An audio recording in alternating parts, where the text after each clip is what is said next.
Welcome to Pocket of Peace Yoga. I'm delighted you've chosen to join me.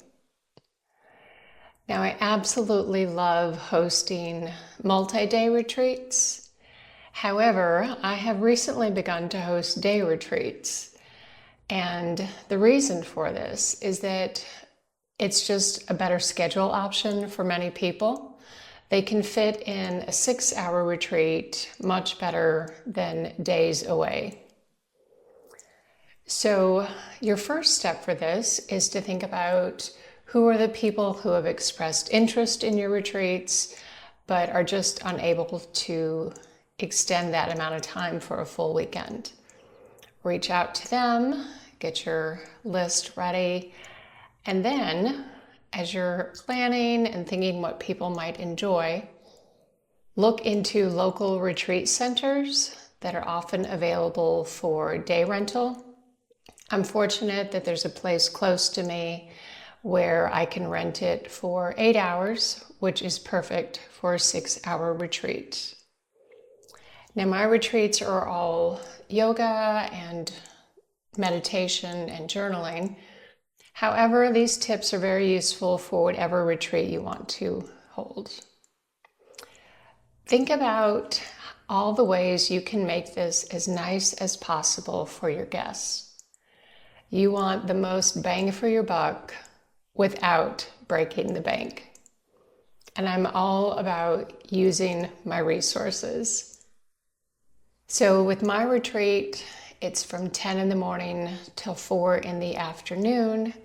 And we have a lovely yoga session and meditation and journaling. And then we come back to have lunch together and linger over lunch and laugh and joke and just enjoy one another's company. And then we have another section of yoga and meditation and journaling.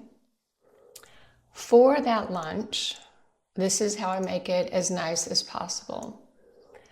I use just bed linens for the tablecloths. I just bring white sheets and spread them over the tables.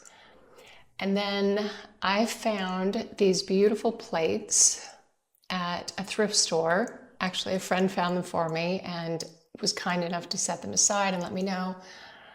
And they were $1 a piece, and they look lovely. Next to them, I will have a pretty napkin. I've been using a stash of paper napkins that I've had, and they look very nice. I did not have enough cutlery for everyone. So again, I went to a thrift store and I found a few of this and a few of that to help fill in the gaps. For drinking glasses, I use these cute jam jars.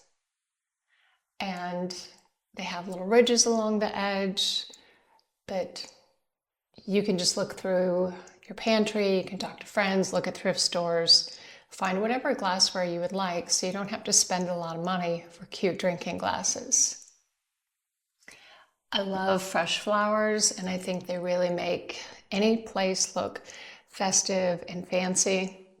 So I like to buy a bouquet of flowers and break them up and make little bouquets and have them line down the table. And for vases, I used empty spice containers.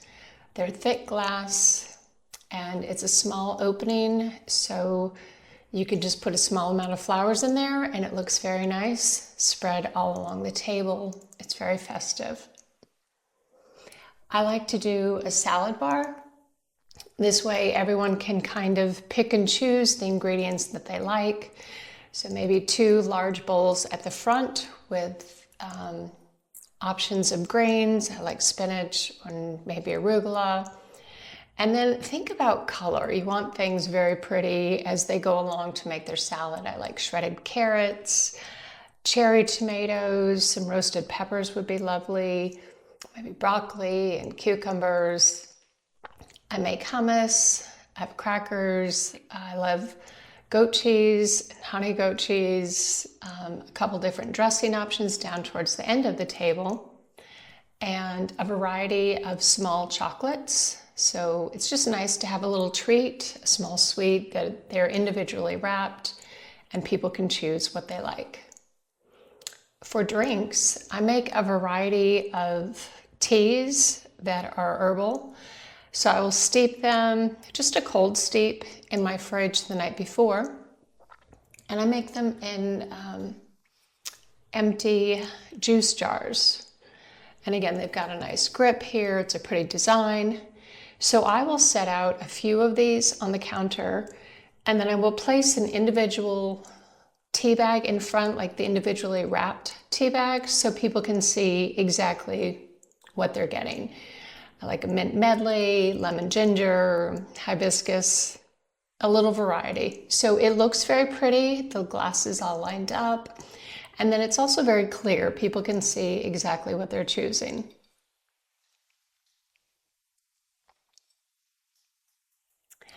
And then before people leave, I like to give out a little feedback card.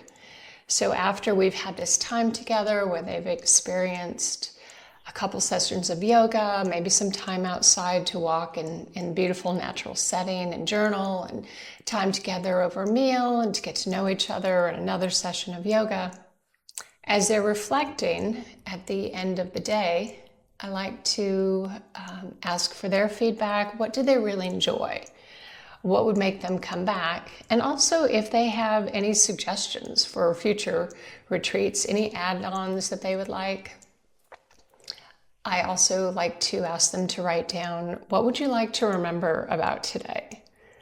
What made this special for you? And there are a lot of small touches that you can do to make it, again, very nice. You can have lovely music playing in the background.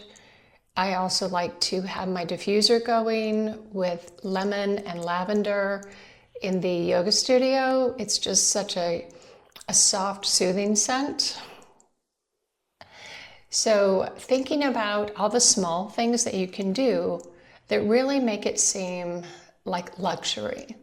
You want your guests to feel that they are being pampered, and that they are receiving things that they could never get at home or just by going to a simple yoga class, or whether you're doing arts and crafts or whatever your retreat theme or focus may be. But I think that there are so many small things that you can do to really make it a lovely experience for your guests. I hope that these ideas have been helpful for you. Thank you for joining me.